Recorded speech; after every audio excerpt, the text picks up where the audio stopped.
والسلام على سيد الأنبياء والمرسلين وعلى آله الطيبين الطاهرين وأصحابه أجمعين. أما بعد فأعوذ بالله من الشيطان الرجيم. بسم الله الرحمن الرحيم. الصلاة والسلام عليك يا رسول الله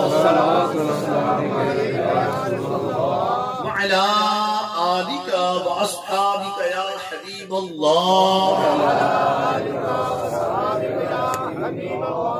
الصلاة والسلام عليك يا نبي الله وعلى آلك وأصحابك يا نور الله. نويت سنة الاعتكاف. بیان کا موضوع بڑا دلچسپ ہے. عقائد اہل سنت اور صحابہ کرام. ابتداء درود پاک کے بارے میں حدیث پاک بیان کروں گا. اس سے آغاز کرتے ہوئے انشاءاللہ عز و جل پھر مختلف صحابہ کرام علیہم الرضوان سے مرویات، عقائد اہل سنت، مرویات، حدیث کریمہ بیان کرتا جاؤں گا اور عقیدے کو واضح کرتا جاؤں گا. یہ حدیث پاک درود پاک کی سیاہ ستہ میں سے جامع ترمذی کے اندر موجود ہے. مولا علی رضی اللہ تعالیٰ عنہ اس کے راوی. حضرت علی رضی اللہ تعالیٰ عنہ فرماتے ہیں کنتو مع النبی صلی اللہ علیہ وسلم بمکہ تھا، میں مکہ میں نبی پاک صلی اللہ علیہ وسلم کے ساتھ موجود تھا. فخرجنا فی بعض نواحیہا، ہم مکہ کے بعد مضافات کی طرف نکلے. فَمَسْتَقْبَلَهُ جَبَلٌ وَلَا شَجَرٌ إِلَّا وَهُوَ يَقُولُ السَّلَامُ عَلَيْكَ يَا رَسُولَ اللَّهِ. راستے میں جو بھی درخت ملتا، راستے میں جو بھی پہاڑ ملتا، وہ حضور کی بارگاہ میں یوں عرض کرتا السلام علیکہ یا رسول اللہ. اور سیرت حلبیہ میں آئے امام ابراہیم حلبی رحمہ اللہ اس روایت کو یوں نقل کرتے ہیں کہ راستے میں جو بھی درخت ملتا، راستے میں جو بھی پہاڑ ملتا، وہ حضور کی بارگاہ میں یوں عرض کرتا الصلاۃ والسلام علیکہ یا رسول اللہ. اس حدیث پاک سے پتہ چلا کہ السلام علیکہ یا رسول اللہ اور الصلاۃ والسلام علیکہ یا رسول اللہ یہ کوئی نیا درود پاک نہیں. یہ وہ درود پاک ہے جو حضور کی بارگاہ میں، حضور کے سامنے، مولا علی کے سامنے درختوں اور پہاڑوں نے حضور کی بارگاہ میں پیش کیا. اس حدیث پاک سے یہ بھی پتا چلا کہ ہمارے آقا و مولا صلی اللہ علیہ وسلم نہ صرف ہمارے آقا و مولا ہے بلکہ ساری کائنات کے مولا. یہ وہی ہے کہ پہاڑ جن کے اشاروں پہ چلتے، یہ وہی ہے سورج جن کا اشارہ پا کر واپس پلٹ آتا ہے، یہ وہی ہے چاند جن کا اشارہ پا کر دو ٹکڑے ہو جاتا ہے، یہ وہی ہے جن کی محبت میں کھجور کا تنا بلک بلک کر ہوتا ہے، یہ وہی ہے جن سے احد پہاڑ محبت کرتا ہے، یہ وہی ہے جن پر درخت اور پہاڑ درود و سلام پیش کرتے ہیں. وجہ یہ ہے کہ ہمارے آقا و مولا نہ صرف ہمارے نبی ہیں بلکہ کل کائنات کے نبی ہیں. یہ بھی عقیدہ ہے ہمارا. سرکار دو عالم صلی اللہ علیہ وسلم فرماتے ہیں مسلم شریف کی حدیث پاک ارسلت الی الخلق کافہ، لوگوں میں ساری مخلوق کی طرف رسول بنا کر بھیجا گیا. ہر نبی مخصوص قوم کی طرف رسول بنایا گیا، مخصوص خطے کی طرف آیا، مخصوص قوم کی طرف تشریف لایا. لیکن ہمارے آقا مولا صلی اللہ علیہ وسلم نہ صرف اپنے زمانے کے لوگوں کے بلکہ سارے زمانوں کے لوگوں کے، نہ صرف انسانوں کے بلکہ جنات کے، بلکہ فرشتوں کے بلکہ ساری مخلوق کے نبی ہیں، سب کے رسول ہیں. خود فرمانا ارسلت الی الخلق کافہ. خلق کہتے ہیں رب کے سوا ساری مخلوق. خلق رب خالق ہے، باقی سب خلق. رب اللہ تعالیٰ اور کی ذاتوں سے بات وہ مخلوق نہیں ہے، اس کے علاوہ باقی سب مخلوق ہیں. اور حضور نہ صرف خلق فرما رہے ہیں بلکہ فرما رہے ہیں کافہ، ساری مخلوق کی طرف رب نے مجھے رسول بنا کر بھیجا.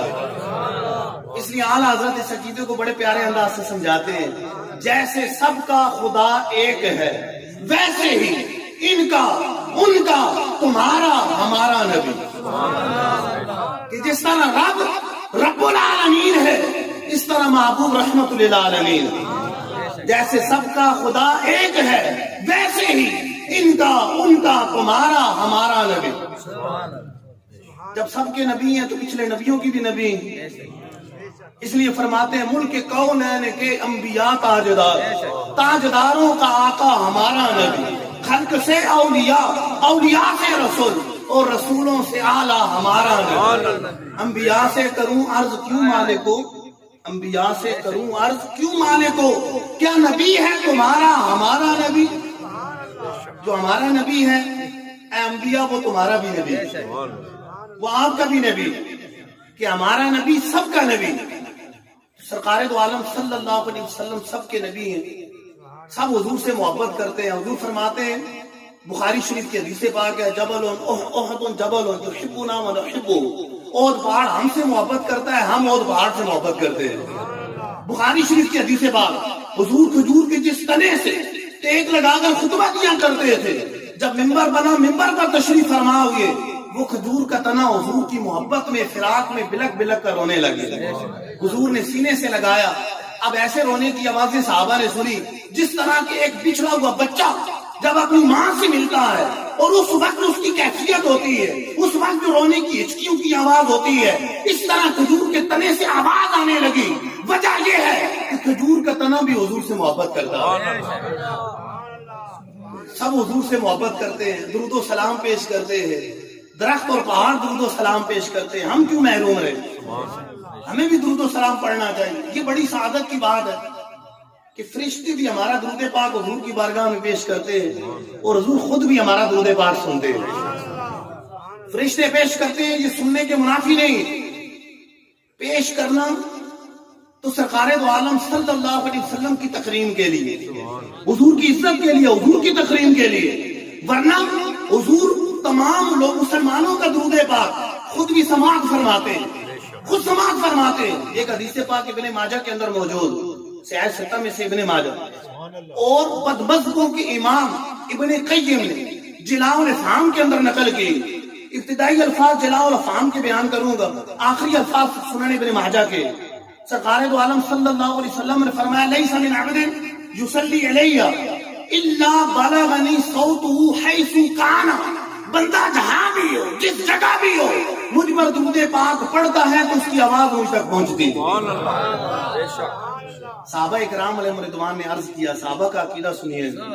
قالو, صحابہ نے عرض کیا حضور آباد وفاتی کا ابھی تو سنتے ہیں, آپ کوئی مکے میں پڑھے آپ مدینے میں اس کا درود پاک سن رہے ہیں, ابھی تو سنتے ہیں, کیا دنیا سے پردہ فرمانے کے بعد بھی سنیں گے؟ دیگر کو عقیدہ بتانے کے لیے صحابہ سوال کر رہے ہیں. حضور بعد وصال بھی سنیں گے, پردہ فرمانے کے بعد بھی سنیں گے.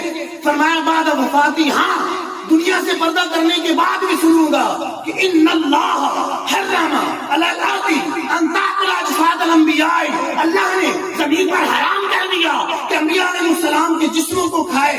فنبی اللہ حی یرزق, اللہ کا نبی زندہ ہے, رزق دیا جاتا ہے. سبحان اللہ. پتہ چلا کہ رب کے نبی زندہ ہیں. صحابہ سوال کر رہے ہیں, حضور ان کو عقیدہ عطا فرما رہے ہیں. اور یہ بھی پتہ چلا کہ ہمارے آقا ہمارا درود پاک بھی سنتے ہیں. ہمارے آقا زندہ بھی ہے. تو زندہ ہے واللہ, تو زندہ ہے واللہ, میرے چشم عالم سے چھپ جانے والے. ہم یہاں سے پڑھے وہ مدینے سنے, ان کی اعلیٰ سماعت پہ لاکھوں سلام. اعلیٰ حضرت فرماتے ہیں دور نزدیک سے سننے والے وہ کان لالے کرامت پہ لاکھوں سلام. کتنی سعادت کی بات ہے کہ ہم درود پاک پڑھیں اور فرشتہ کہے حضور محمد ہاشم خان عطاری نے آپ کی بارگاہ میں درود پاک پیش کیا, ہمارا نام حضور کی بارگاہ میں پیش کیا. اور اس سے بڑھ کر سعادت یہ ہے کہ ہماری آواز حضور کی مبارک کانوں تک پہنچ جائے. وہ مبارک کان جو معجزات کی کان ہے. اعلیٰ فرمایا دور نزدیک سے سننے والے وہ کان لالے کرامت پہ لاکھوں سلام. یہاں کان دو دفعہ استعمال کیے, دونوں دفعہ معنی الگ الگ. پہلی دفعہ کان سے مراد یہ کان سننے والے کان, اور دوسری دفعہ کان سنا جیسے جواہرات کی کان، سونے کی کان ہوتی ہے، تو اعلیٰ حضرت فرماتے ہیں کہ میرے آقا کا ہر عضو معجزہ ہے، حضور کا ہر عضو معجزہ ہے، اور حضور کے جو کان مبارک بھی ہیں ایک معجزہ نہیں ہے، حضور کے کان مبارک معجزات کی کان ہے، دور نزدیک سے سننے والے وہ کان لالے کرامت بلا کو سلام۔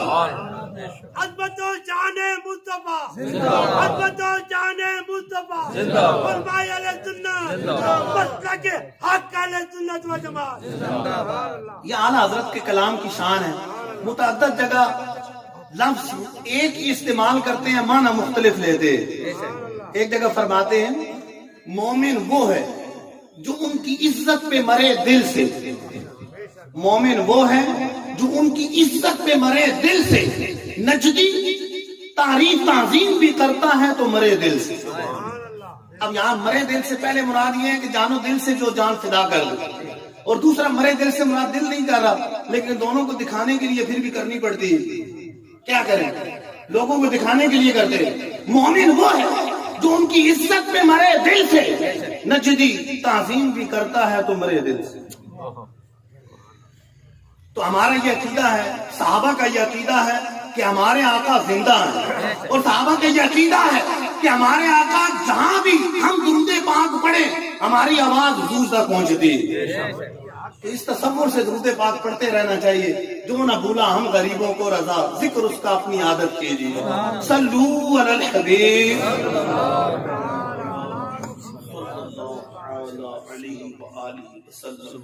صلاۃ و سلام علیک یا رسول اللہ۔ اہل سنت کا عقیدہ ہے، صحابہ کا عقیدہ ہے کہ رب نے اپنے محبوب کو اختیارات عطا فرمائے، اختیارات تشریعیہ بھی عطا فرمائے ہیں، اختیارات تکوینیہ بھی عطا فرمائے۔ میری یہ کتاب حکومت رسول اللہ کی اسی پر مشتمل ہے۔ اختیارات تشریعیہ بھی عطا فرمائے، اختیارات تشریعیہ سے مراد یہ ہے کہ حضور جس پہ جو چاہے فرض فرما دے، جو چاہے حرام فرما دے، پوری امت پر ایک چیز فرض ہو حضور ایک کا استثناء فرما دے، پوری امت پر ایک چیز حرام ہو حضور ایک صحابی سے معاف فرما دے۔ رب نے حضور کو اختیار عطا فرمایا۔ ایک حدیث پاک جو بخاری کے اندر بھی ہے، مسلم شریف کے اندر بھی ہے، جامع ترمذی میں بھی، ابو داؤد کے اندر بھی ہے، سنن نسائی کے اندر بھی ہے، سنن ابن ماجہ کے اندر بھی ہے، مسند احمد بن حنبل کے اندر بھی ہے، امام حاکم نے مستدرک کے اندر بھی نقل کی ہے، سنن دارقطنی کے اندر بھی ہے۔ وہ حدیث پاک متعدد محدثین نے نقل کی۔ ایک شخص حضور کی بارگاہ میں حاضر ہو گیا، ایک صحابی حضور کی بارگاہ میں حاضر ہو گیا، حضور ہلاک میں ہلاک ہو گیا، کیا ہوا؟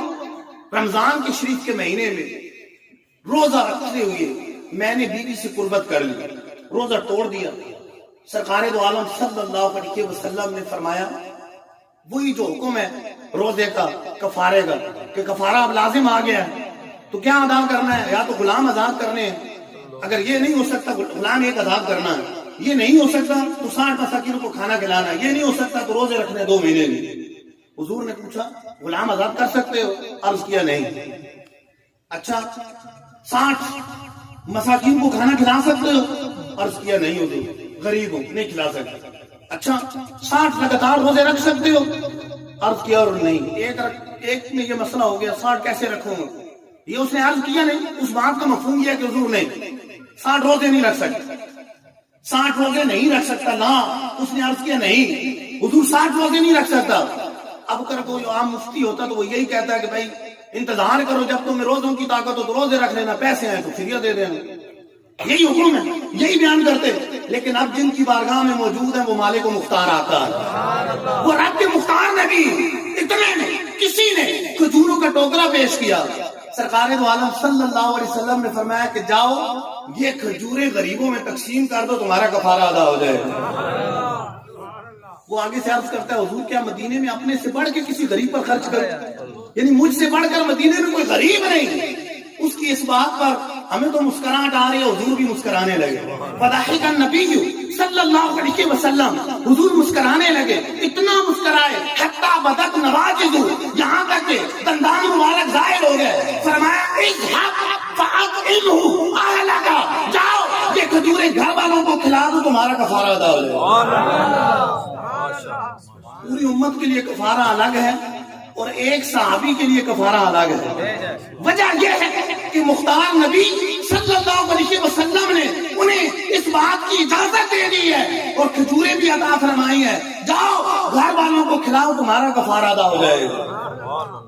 صحابہ کا عقیدہ یہ ہے کہ حضور مالک و مختار نبی. حضرت برا بن عازب رضی اللہ تعالیٰ عنہ کے ماموں ابو بردہ بن نیاز, حدیث پاک بخاری شریف کے اندر موجود. کہاں موجود ہے؟ بخاری شریف کے اندر موجود. پہلی حدیث پاک تو شاید 7 میں سے 6 کے اندر موجود, صحیح بخاری کے اندر موجود. قربانی کے دن ہے, عید سے پہلے قربانی کر دیں, اور شہر کے اندر عید سے پہلے قربانی کر دیں تو قربانی نہیں ہوتی. انہیں کہا گیا کہ آپ کی تو قربانی نہیں ہوئی, تو یہ حضور کی بارگاہ میں حاضر ہو. صحابہ کہاں حاضر ہوتے تھے؟ حضور کی بارگاہ میں, کہ ہر مسئلے کا حل موجود. حضور کی بارگاہ میں حاضر ہو, قربانی نہیں ہوئی. حضور میرے پاس تو بکری کے 6 ماہ کا بچہ ہے, اب قربانی کے لیے بکری کی عمر کم از کم 1 سال ہونی چاہیے. 6 ماہ کا بچہ.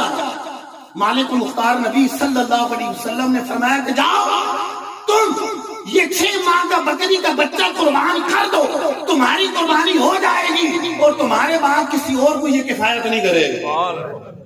پوری امت کے لیے بکری کی قربانی کے لیے عمر اور ہے, اور حضرت ابو بردہ بن نیاز رضی اللہ تعالیٰ عنہ کے لیے اور ہے.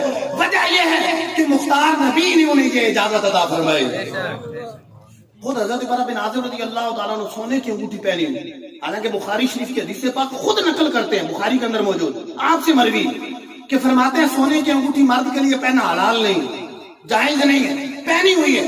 مسند احمد بن حنبل کے اندر موجود ہے. کسی نے اعتراض کیا کہ حضور آپ نے خود پہنی ہوئی, خود پہنی ہوئی. کہنے لگا کہ آؤ تمہیں بتاؤں میں نے کیوں پہنی ہوئی. وجہ یہ ہے حضور کی بارگاہ میں مال غنیمت آیا, سونے کی انگوٹھی ہاتھ میں آئی. حضور نے سونے کی انگوٹھی پکڑی, مجمع کو دیکھا, پھر دیکھا انگوٹھی کو, پھر مجمع کو دیکھا, پھر انگوٹھی کو دیکھا, پھر مجمع کو دیکھا, پھر مجھ پہ نگاہ پڑی. فرمایا ادھر آ, میں حاضر ہو گیا. سرکار علیہ السلام نے میرا ہاتھ پکڑا اور انگوٹھی میری انگلی کے اندر ڈالتے ہوئے فرمایا پہن لو جو تمہیں اللہ اور اللہ کا رسول پہناتے ہیں. تم مجھے منع کرتے ہو, مجھے رسول اللہ صلی اللہ علیہ وسلم نے خود پہنائی ہے. پوری امت کے لیے, پوری امت کے لیے حکم یہ ہے کہ مرد سونے کی انگوٹھی پہننا اس کے لیے حرام ہے, لیکن حضرت برا بن عازب کو اجازت ہے. وجہ یہ ہے کہ مختار نبی نے انہیں اجازت عطا فرمائی. صحابہ کا یہ عقیدہ ہے کہ حضور جسے اجازت دے دیں اس کے لیے اجازت ہی اجازت.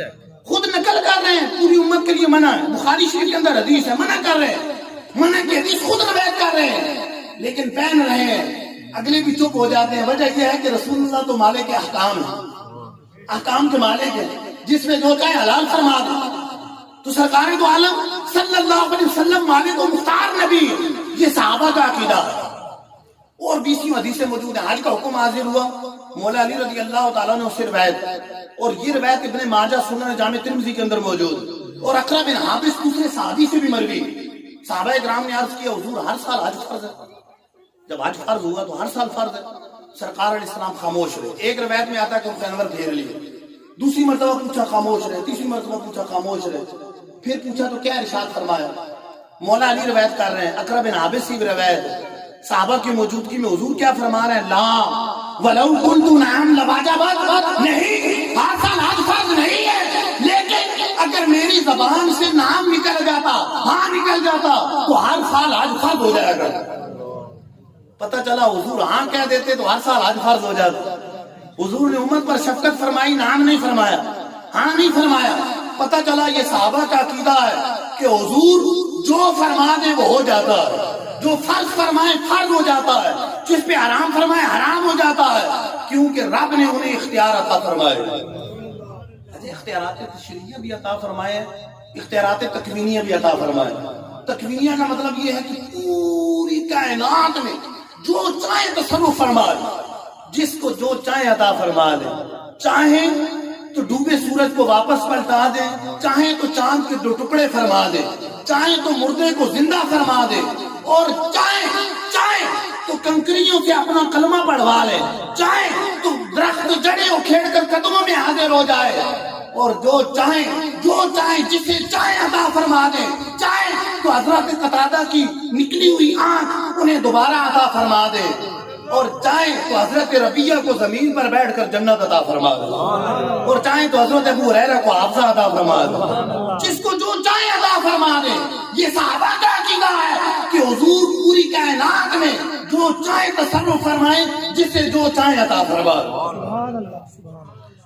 حضرت ربیہ والی حدیث بات سنی ہوگی، صحیح مسلم شریف کے اندر موجود، سیاہ ستہ میں سے دوسرا نمبر ہے صحیح مسلم۔ صحیح مسلم کے اندر حضرت ربیہ نے وضو کے لیے پانی رکھا، دریائے رحمت جوش میں آ گیا، فرمایا سال ربیہ مانگ، ربیہ کیا مانگتا ہے؟ اب صحابی کا عقیدہ دیکھیے، عمومی طور پہ جب کوئی بھی حکمران یا وہ اگر کوئی کہے کہ مانگو، کیا مانگتا ہے، تو اگلے کوئی دنیاوی چیز مانگے گا۔ صحابی کا عقیدہ یہ ہے کہ حضور دنیا کے آخرت بھی عطا فرما سکتے ہیں۔ حضرت ربیہ کیا عرض کرتے ہیں، حضور اسألک مرافقتک فی الجنہ، حضور جنت میں اپنا پڑوس عطا فرما، جنت میں اپنا پڑوس عطا فرما۔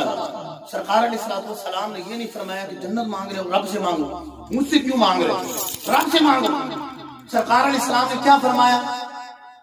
کیا فرمایا، اب غیر ذالک، جنت تو تمہیں دے دی، کچھ اور بھی چاہیے، اب غیر ذالک، اب غیر ذالک کیا کچھ اور بھی چاہیے؟ عرض کیا حضور ہوگا ذاتا، یہی کافی ہے، جنت مل گئی، جنت میں آپ کا پڑوس مل گیا، اور کیا چاہیے؟ جولی کو میری بھر کے میرے سر، فرمایا میری سرکار نے اور کیا چاہیے، جولی کو بھر کے میری مسکرا کر فرمایا میری سرکار نے اور کیا چاہیے، جولی بھر کے فرما رہے ہیں کہ اور کیا چاہیے، اب غیر ذالک، اور کیا چاہیے۔ پتہ چلا صحابہ کا عقیدہ یہ ہے کہ حضور صلی اللہ علیہ وسلم چاہیں تو اپنے غلاموں کو جنت عطا فرمائے۔ بخاری شریف کے اندر حدیث پاک، حضرت ابو موسیٰ اشعری رضی اللہ تعالیٰ عنہ راوی فرماتے ہیں کہ میں حضور کے ساتھ ایک باغ کے اندر موجود تھا، دروازے پر دستک ہوئی، تو سرکار علیہ السلام نے فرمایا افتح لہ وبشرہ بالجنہ، دروازہ کھولو اور جو بھی دروازے پر ہے اسے جنت کی بشارت دے دے۔ اچھا دروازے پر کوئی بھی ہو سکتا ہے، کہتے ہیں بعض لوگ دیوار پیچھے کا علم نہیں، حضور کو یہ بھی پتا ہے کہ دیوار پیچھے کون ہے، یہ بھی پتا ہے کہ جنتی ہے یا جہنمی ہے، اور جنت عطا بھی فرما رہے ہیں، فرمایا افتح لہ وبشرہ بالجنہ، بخاری شریف کے حدیث ہے، دروازہ کھولو اور جو بھی دروازے پر ہے جنت کی بشارت دے دو۔ حضرت ابو موسیٰ اشعری کہتے ہیں دروازہ کھولا تو سامنے صدیق اکبر موجود، دوبارہ آ کر بیٹھ کے دروازہ بند کر دیا، پھر دستک ہوئی، سرکار علیہ السلام نے فرمایا افتح لہ وبشرہ بالجنہ، دروازہ کھولو اور جنت کی بشارت دے دو۔ دروازہ کھولا تو سامنے حضرت عمر فاروق اعظم، انہیں خوشخبری سنائی، اللہ کا شکر کر کے بیٹھ گئے، پھر دروازہ بند کر دیا۔ اب غور کیجئے، پھر دروازے پہ دستک ہوئی، سرکار نے فرمایا افتح لہ وبشرہ بالجنہ الا بلوى تصیبہ، دروازہ کھولو اور جنت کی بشارت دے دو، لیکن ساتھ یہ بھی بتاؤ کہ تم پر مصیبتیں آئیں گی، تمہیں شہید کیا جائے گا، مظلوم شہید کیا جائے گا۔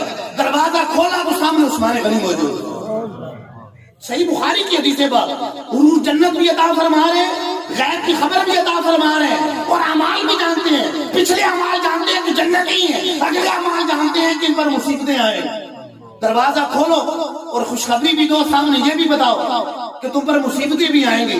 دروازہ کھولا تو عثمان غنی موجود، انہیں خوشخبری سنائی، اللہ کا شکر ادا کیا، مصیبتوں کا ذکر کیا تو کہنے لگے اللہ ہی مددگار ہے، اور بیٹھ گئے۔ پتہ چلا کہ رب نے اپنے محبوب کو مالک و مختار بنایا اور علم غیب بھی عطا فرمایا، اعمال اگلے پچھلے بھی جانتے ہیں، دیوار کے پیچھے بھی جانتے ہیں، کیوں کہ رب نے علم غیب عطا فرمایا، وہ نگاہ عطا فرمائی کہ دیوار کے پردے نہیں۔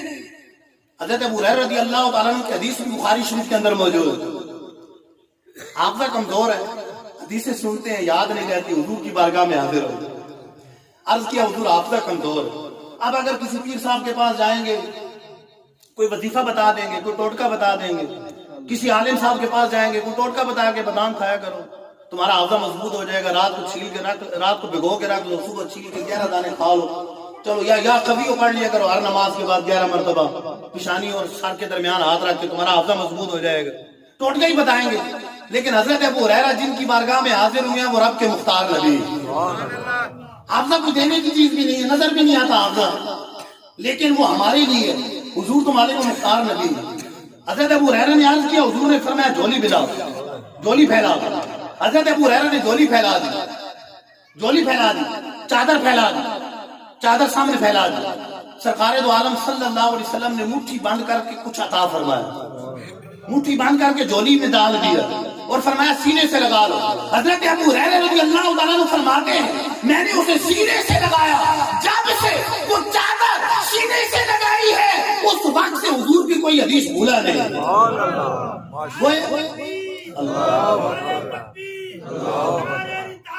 یا رسول اللہ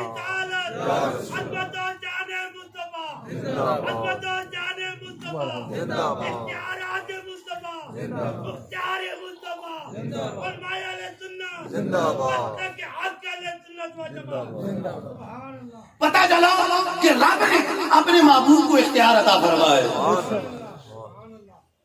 جہاں بانی عطا کر دے, بڑی جنت ہبا کر دے, جہاں بانی عطا کر دے, بڑی جنت ہبا کر دے. نبی مختار کل ہے, جس کو جو چاہیں عطا کرو. کہ ہمارے آقا مختار نبی, مختار کل کا مطلب یہ ہے کہ رب نے پوری مخلوق کو جو اختیار دیے ہیں ان سب سے بڑھ کر اپنے محبوب کو عطا فرمایا. مختار کل, جس کو جو چاہیں عطا فرمایا. ضمناً یہ بھی بات, یہ بھی ہمارا عقیدہ ہے کہ رب نے اپنے محبوب کو علم غیب عطا فرمایا, غیبوں پر خبردار کیا. علم ما کان ما یکون کا علم عطا فرمایا. دیوار کے پیچھے کیا, سینکڑوں دیواروں کے پیچھے محبوب دیکھ لیتے, بلکہ پوری کائنات سامنے اس طرح ہے جس طرح ہتھیلی میں کوئی چیز. رب نے اپنے محبوب کو علم غیب عطا فرمایا ہے. کہیں اور سے نہیں آئے, بخاری سے حدیثیں سنا دو. بخاری اگر محبت سے پڑھے شروع سے آخر تک حضور کی محبت ہی نظر آئے, حضور کی عظمت نظر آئے گی, لیکن پڑھے محبت. ورنہ بے عشق نبی کے پڑھتے پڑھاتے ہیں جو بخاری, بے عشق نبی کے پڑھتے پڑھاتے ہیں جو بخاری. بخار آتا ہے ان کو, بخاری نہیں آتی. برسا برس ہو گیا میں بھی بخاری شریف کا درس دے رہا ہوں, ماشاءاللہ بخاری شریف پڑھاتا ہوں. تو دورہ حدیث کے آخری سال میں پڑھائی جاتی ہے. پہلے مسلم شریف پڑھاتا رہا ہوں, بخاری شریف پڑھا رہا ہوں, اور مفتی کورس کی بھی پیریڈز پڑھاتا ہوں. لیکن بخاری شریف ہر حدیث میں ہمیں تو ایسا نظر آتا ہے کہ حضور کی شان بیان ہو رہی ہے, اور ہر حدیث میں شان ہی بیان کرتے ہیں کہ یہی اہل سنت کا طریقہ ہے کہ حدیث سناتے ہیں, حضور کی شان بیان کرتے ہیں. بلکہ محبت والوں کو تو قرآن مجید شروع سے لے کر والناس تک حضور کی شان ہی نظر آتی ہے. جو محبت والے, حضرت عمر رضی اللہ تعالیٰ عنہ راوی حدیث پاک جو علم غیب کے بارے میں بیان کر رہا ہوں صحیح بخاری کے اندر موجود, کیسی جامع حدیث پاک. اور کون روایت کر رہے ہیں؟ حضرت فاروق اعظم روایت کر رہے ہیں, دوسرے خلیفہ راشد, جنتی صحابی, عشرہ مبشرہ میں سے دوسرے خلیفہ راشد ہیں. حضرت عمر فاروق اعظم رضی اللہ تعالیٰ عنہ فرماتے ہیں حضور منبر پر تشریف فرما ہوئی, فاخبرنا عن بدء الخلق, عن بدء الخلق, مخلوق کی ابتدا سے بتانے لگے. اتنا بتایا حتی داخل آل جنتی منازلہم وداخل آل النار منازلہم, جہاں تک کہ جنتی جنت میں اپنے ٹھکانوں پر اور جہنمی جہنم میں اپنے ٹھکانوں پر چلے گئے. حضور نے شروع سے لے کر آخر تک تمام غیب کی خبریں اپنے غلاموں کو عطا فرمائی. راوی کہتے ہیں, حضرت عمر فاروق اعظم کہتے ہیں فحافظہ من حافظہ ذالک وناسیہ من ناسیہ ذالک, جس نے یاد رکھا تو یاد رکھا, جو بھول گیا سو بھول گیا. حضور نے تو شروع سے لے کر آخر تک تمام غیب کی خبریں اپنے غلاموں کو عطا فرمائی. پتہ چلا کہ حضور اپنے غلاموں کو شروع سے آخر تک بیان کر. اور مسلم شریف کی حدیث پاک آگے اس سے بھی واضح. حضرت ابو زید رضی اللہ تعالیٰ عنہ صحابی ہیں, وہ روایت کرتے ہیں, فرماتے ہیں سرکار علیہ السلام فجر کی نماز پڑھائی, وہ حضور فجر کی نماز پڑھا کر منبر پر تشریف فرما, غیب کی خبریں بتانے لگے, مستقبل کی خبریں بتانے لگے, زور تک بتاتے رہے, زور تک خطبہ دیا. زور کی نماز پڑھائی, پھر عصر تک خطبہ دیا, پھر عصر کی نماز پڑھائی, پھر مغرب تک خطبہ ادا فرمایا, غروب آفتاب تک خطبہ ادا فرمایا. فرماتے ہیں سرکار دو عالم صلی اللہ علیہ وسلم نے شروع سے لے کر آخر تک تمام غیب کی خبریں بھی عطا فرما دی. جس نے زیادہ یاد رکھی ہم میں سے بڑا عالم وہی. انہوں نے شروع سے لے کر آخر تک سب کچھ بتا دیا. اور یاد رہے کہ اتنے تھوڑے وقت میں سب کچھ بتا دینا یہ بھی حضور کا معجزہ تھا، یہ بھی سرکار علیہ السلام کا معجزہ۔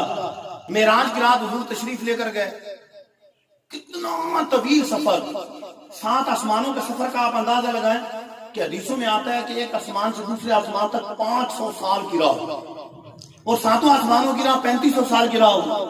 کتنی طویل راہ، کتنا طویل سفر ہے۔ پھر 7 آسمان نے حضور تو اس سے بھی آگے تشریف لے کر گئے، عرش اللہ سے بھی ماورا تشریف لے کر گئے، کتنا طویل سفر کیا، کتنے وقت میں۔ کتابوں کے اندر لکھا ہے کہ حضور تشریف لے کر گئے، حجرے کی کنڈی ہل رہی تھی، واپس تشریف لے کر آئے، ابھی تک ہل رہی تھی۔ تفسیر المعانی کے اندر لکھا ہے کہ حضور تشریف لے کر گئے تو ایک درخت کی شاخ، اس نے حضور کے کندھا مبارک کو چوم لیا، شاخ ہلنے لگے، واپس تشریف حضور لائے، شاخ ابھی تک ہل رہی تھی۔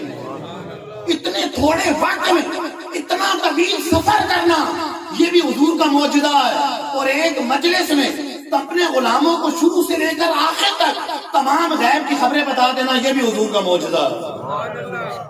حضرت علی رضی اللہ تعالیٰ عنہ کی کرامت مرقات میں ملا علی قاری رحمہ اللہ نے نقل کی ہے کہ آپ گھوڑے کی ایک رکاب میں پاؤں رکھتے، دوسری رکاب میں پاؤں رکھنے سے پہلے پورا قرآن مجید ختم کر لیا کرتے ہیں، وہ مولا علی کی کرامت۔ اور پھر ہمارے آقا کا معجزہ کیا ہے کہ ایک وقت میں شروع سے لے کر آخر تک تمام غیب کی خبریں اپنے غلاموں کو عطا فرما دی۔ ایک اور حدیث پاک حضرت ابو ذر غفاری رضی اللہ تعالیٰ عنہ سے مروی، وہ تو بڑی پیاری بات ارشاد فرماتے ہیں، مسند احمد بن حنبل کے اندر موجود، فرماتے ہیں کہ حضور نے ہمیں ساری خبریں دی، اتنا بتایا، فرماتے ہیں کہ کوئی چڑیا جو پر مارتی ہے اس کا علم بھی ہمیں حضور نے عطا فرما دیا، ہر چیز کا علم عطا فرما دیا۔ پتہ چلا کہ جس نے زیادہ یاد رکھا وہ زیادہ جاننے والا ہے، ورنہ حضور نے تو ایک مجلس میں اپنے غلاموں کو سارے غیب کی خبریں عطا فرما دی۔ اپنے رب کو دیکھ لیا اور غیب کون سا پوشیدہ رہ سکتا ہے؟ جب اپنے رب کو دیکھ لیا اور کون سا غیب پوشیدہ رہ سکتا ہے؟ اور کوئی غیب کیا تم سے نیا ہو بلا، جب نہ خدا ہی چھپا تم پہ کروڑوں درود۔ ایک بڑی پیاری حدیث پاک ہے، 10 صحابہ اکرام سے مروی۔ کتنے صحابہ سے مروی؟ 10 صحابہ سے مروی۔ مختلف الفاظ ہیں، مختلف طرق ہیں، مختلف اسانید ہیں، 10 صحابہ سے مروی۔ جامع ترمذی کی کتاب و تفسیر کے اندر موجود، جامع ترمذی کی کتاب و تفسیر کے اندر موجود ہے 10 صحابہ سے مروی حدیث۔ سرکار دو عالم صلی اللہ علیہ وسلم فرماتے ہیں فرأیت عز وجل، میں نے اپنے رب کو دیکھا، فوجد کیا ہوا، وعدہ کفہ بین کتفی، اللہ نے اپنا دست قدرت میرے شانوں کے درمیان رکھا، فوجدت بردہ نامری بین صدیہ، میں نے اس کی ٹھنڈک اپنے سینے میں محسوس کی، فرمایا فتجلی لی کل شیء فعرفت، میرے لیے ہر چیز روشن ہوگی، میں نے ہر چیز کو پہچانا۔ اور اسی کتاب و تفسیر میں یہ الفاظ بھی، فعلمت ما فی السماوات وما فی الارض، زمین و آسمان کی ہر چیز کا مجھے علم حاصل ہو گیا۔ اسی جامع ترمذی کتاب و تفسیر کے یہ بھی الفاظ ہے، فعلمت ما بین المشرق والمغرب، مشرق و مغرب کی ہر چیز کا مجھے علم حاصل ہو گیا۔ اس حدیث کے راوی حضرت ثوبان رضی اللہ تعالیٰ، صحابی رسول حضرت ثوبان روایت کر رہے ہیں، جو الفاظ میں نے بیان کی، حضرت ثوبان فرما رہے ہیں شروع سے لے کر آخر تک، فتجلی لی کل شیء فعرفت، حضور فرما رہے ہیں میرے لیے ہر چیز روشن ہوگی، میں نے ہر چیز کو پہچان لیا۔ پتہ چلا کہ رب کے جلوے دیکھے تو رب نے ہر چیز کو روشن فرما دیا، ہر چیز کا علم دیا۔ یہ بھی اہل سنت کا نظریہ ہے، عقیدہ ہے کہ ہمارے آقا نے اپنے رب کو جاگتی آنکھوں سے دیکھا۔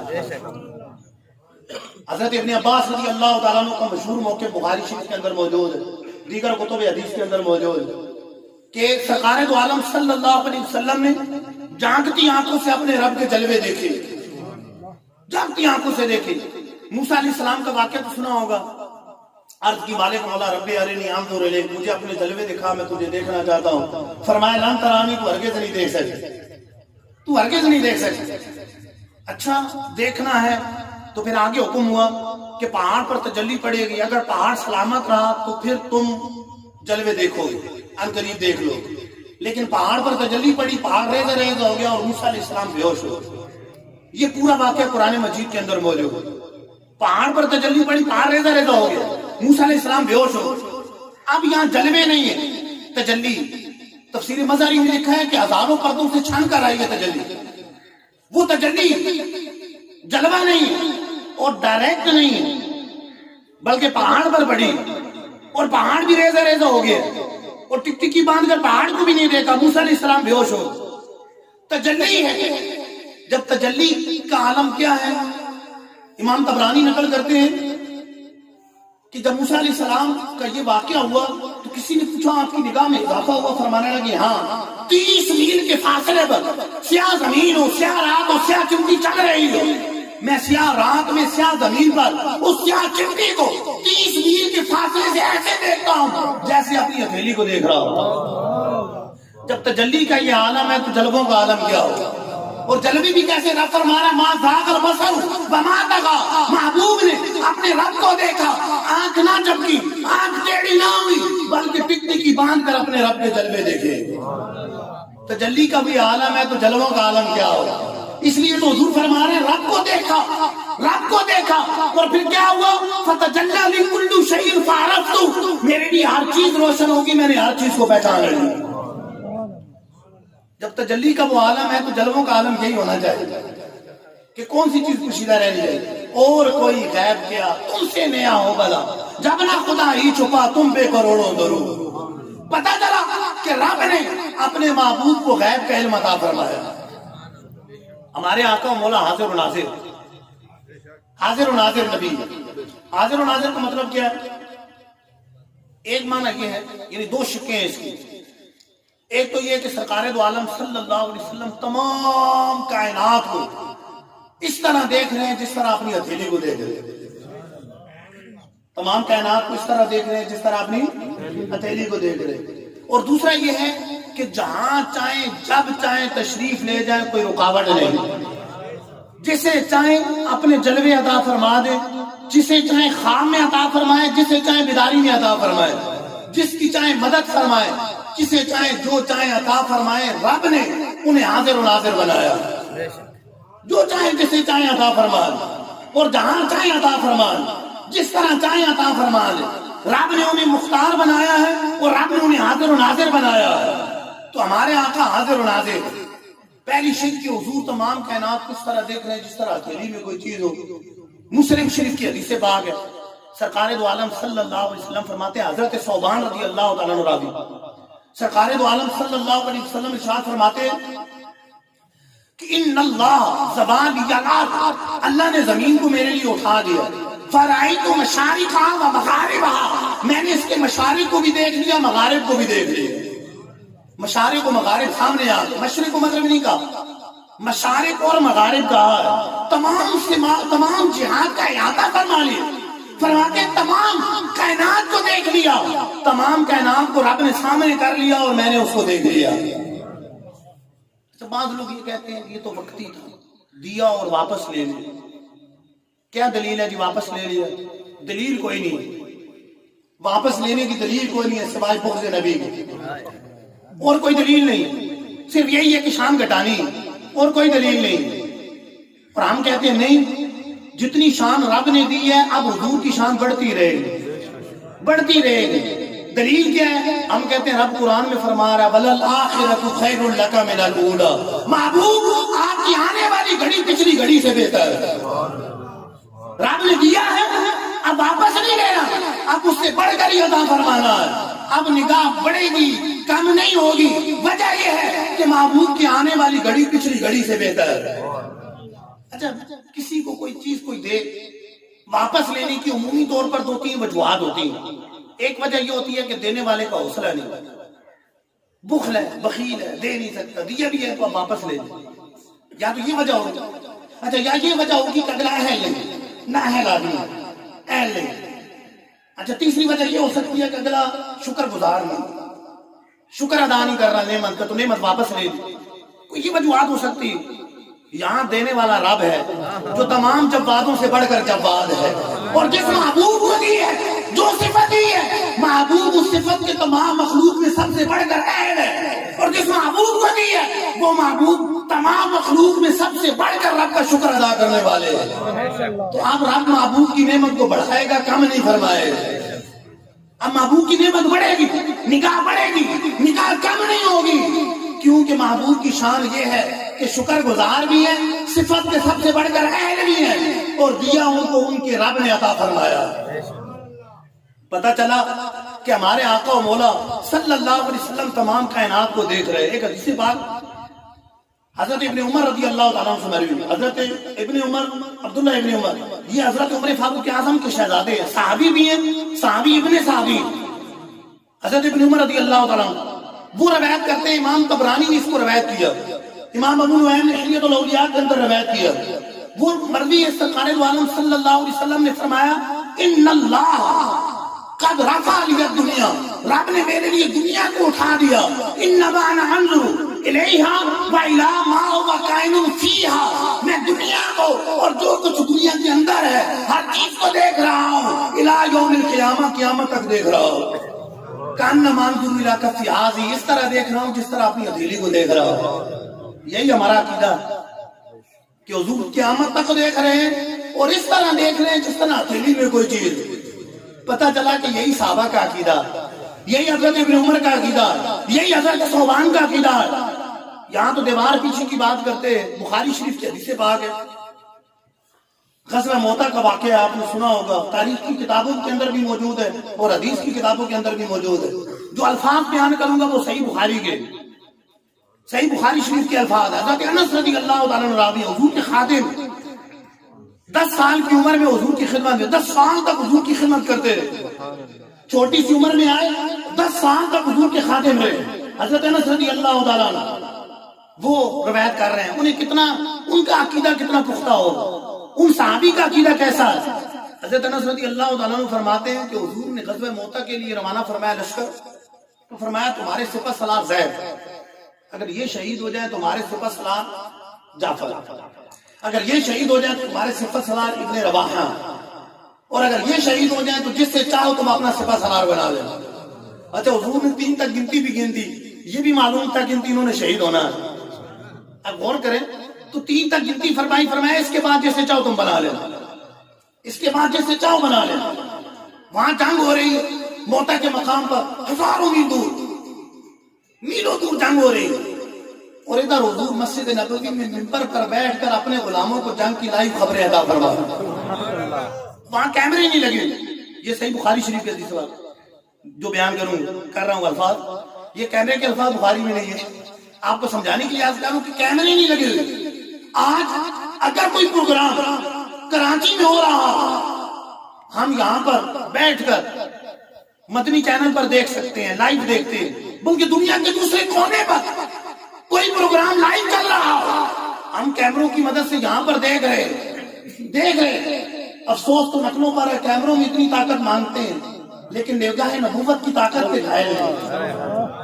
خدا کی قسم ان کیمروں کی طاقت نگاہ نبوت کے سامنے کچھ بھی نہیں.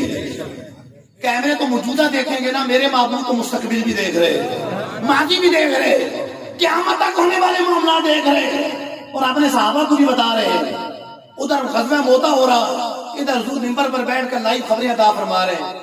آنکھوں سے آنسو جاری، فرماتے ہیں زید شہید ہو گئے، جعفر شہید ہو گئے، ابن رواحہ شہید ہو گئے. اور پھر فرمایا اب کیا ہوا، اخذ الراجۃ سیف من سیوف اللہ، یعنی خالد ابن ولید اب اللہ کی ایک تلوار نے، یعنی خالد ابن ولید نے جھنڈا اٹھا لیا. فقد فتح علیہم، اور رب نے انہیں فتح عطا فرما دی.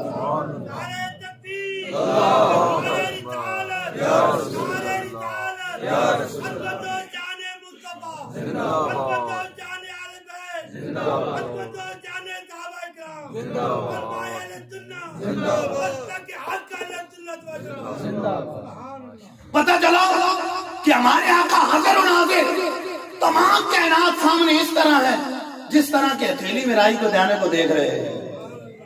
اس موقع پر تو بخاری شریف کی بڑی حدیثیں یاد آ رہی.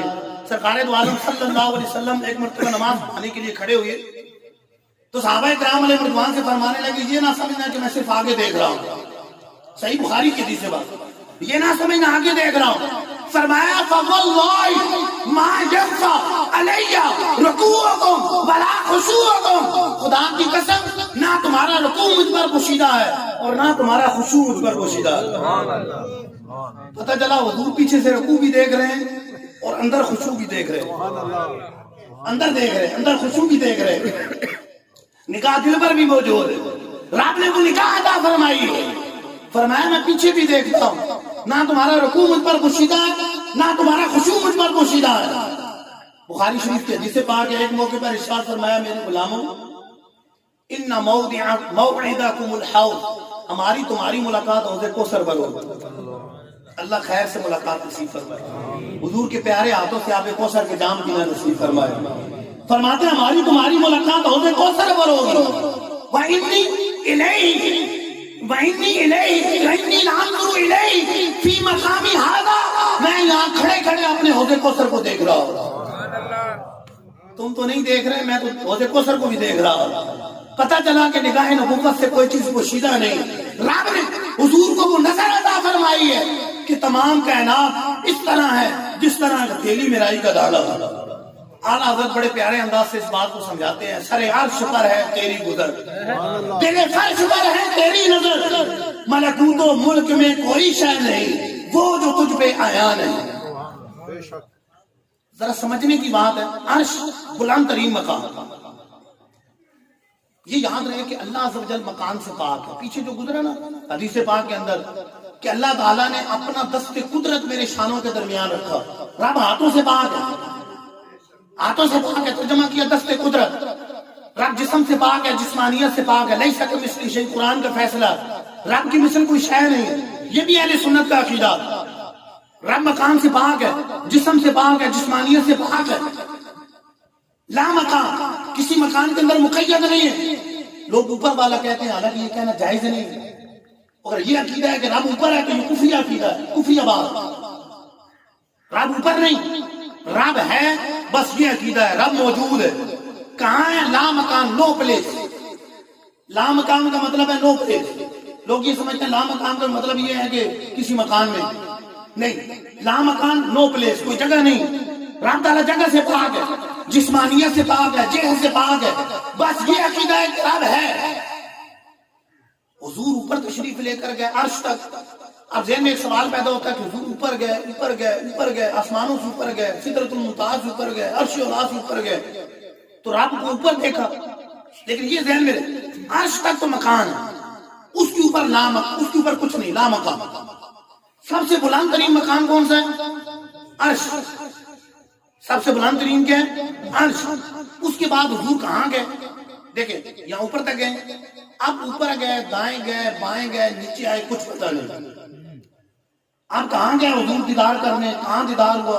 اس کی کیفیت ہمیں پتہ نہیں، ہمیں کچھ پتہ نہیں، بتائی نہیں گئی، قرآن و حدیث میں بتائی نہیں گئی. بس رب کے جلوے دیکھیں، کہاں کدھر کس طرح کوئی پتہ نہیں. اعلیٰ حدیث نے کیا فرماتے ہیں؟ خرد سے کہہ لو کہ سر جھکا لو. عقل سے کیا کہو؟ خرد سے کہہ لو کہ سر جھکا لے. گماں سے گزرے گزرنے والے، گماں سے گزرے گزرنے والے. یہاں جہت کو خود جہت کو پڑے ہیں لالے، کسے بتائیں کہاں گئے.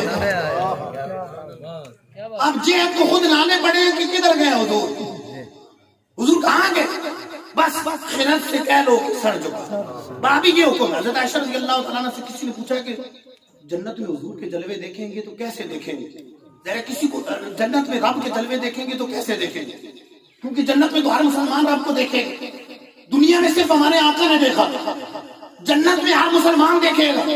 پوچھا کیسے دیکھیں گے؟ کیونکہ جس کو دیکھا جاتا ہے کوئی کسی جہت میں ہوتا ہے، دیکھا جاتا ہے تو کسی فاصلے پر ہوتا ہے. لیکن حضرت عائشہ رضی اللہ تعالیٰ نے بڑا پیارا جواب دیا. فرمایا الرؤیۃ معلوم، اتنا پتہ ہے کہ دیدار ہوگا. الرؤیۃ معلوم والکیف مجہول، یہ نہیں پتا کیسے ہوگا.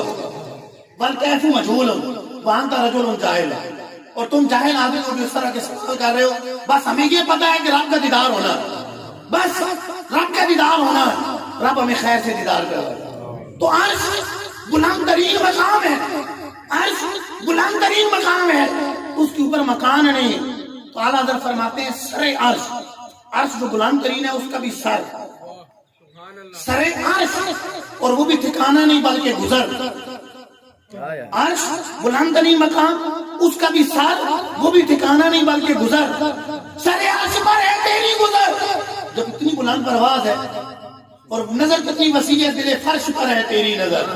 دل پہ نظر ہو تو جسم پہ نظر ہوتی، اور حضور کی زمین کے دل پہ نظر ہے، گویا کہ کونے کونے پہ نظر. فرماتے سر عرش پر ہے تیری گزر، دل فرش پر ہے تیری نظر.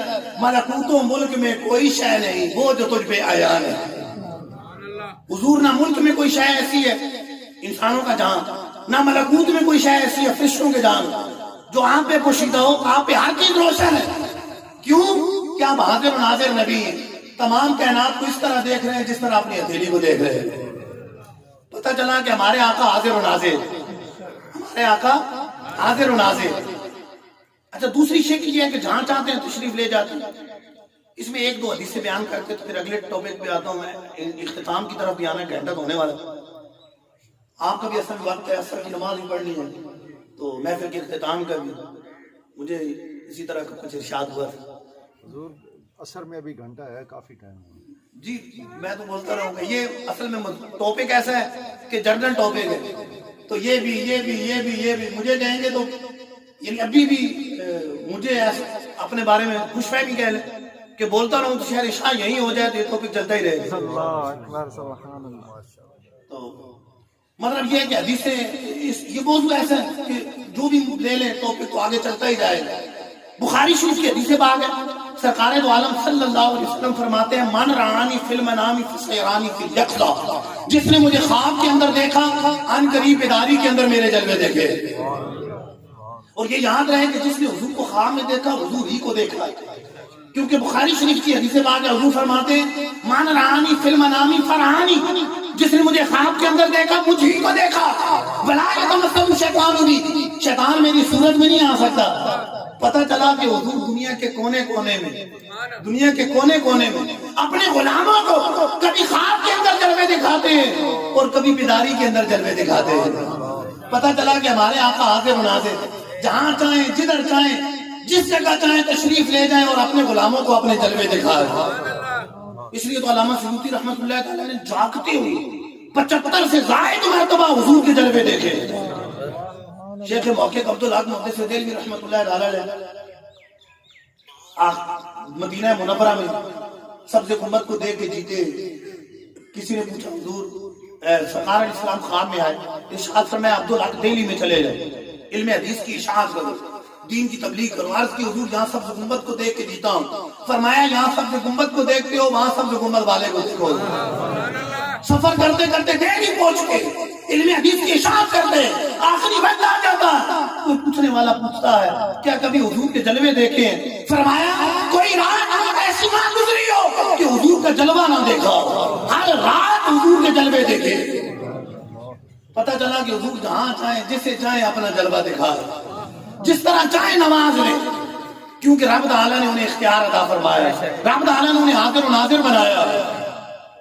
اور چاہیں تو اعلیٰ حضرت کو خواب کے اندر بھی جلوے دکھائیں، اور چاہیں تو اعلیٰ حضرت جب دوسری مرتبہ حج کے لیے حاضر ہوں تو جاگتی آنکھوں سے حضور کے اعلیٰ حضرت جلوے دکھائیں.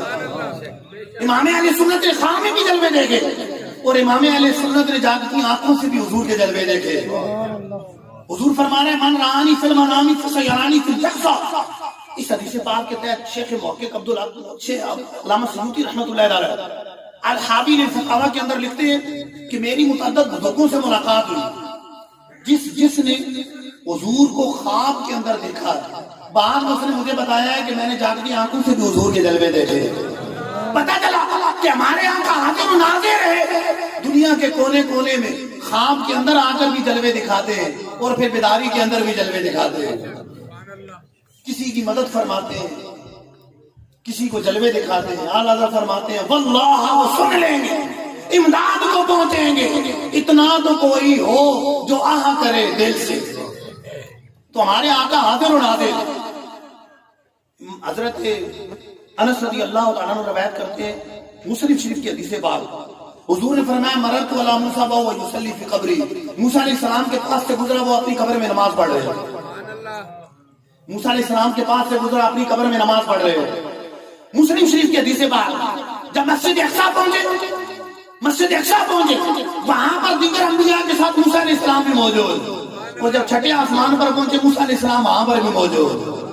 جب موسیٰ علیہ السلام اپنی قبر سے مسجد اقصیٰ جاتے اور مسجد اقصیٰ سے چھٹے آسمان پر پہنچ جاتے ہیں، جب موسیٰ علیہ السلام حاضر و ناظر ہے، تو جو موسیٰ علیہ السلام کے بھی آقا و مولا ہے، ان کی حاضر و ناظر ہونے کا عالم کیا ہوگا؟ جب موسیٰ علیہ السلام حاضر و ناظر ہے تو ہمارے آقا کیسے حاضر و ناظر ہو؟ مجھے کہنے دیں، جب مقتدی کا یہ عالم ہے تو امام کا عالم کیا ہوگا؟ ایک یہ بھی ہمارا عقیدہ ہے کہ تمام صحابہ حضور کے سچے جانثار، تمام صحابہ جنتی. اور یہ صحابہ کا بھی عقیدہ کہ صحابی کے بارے میں بات نہیں کرنی.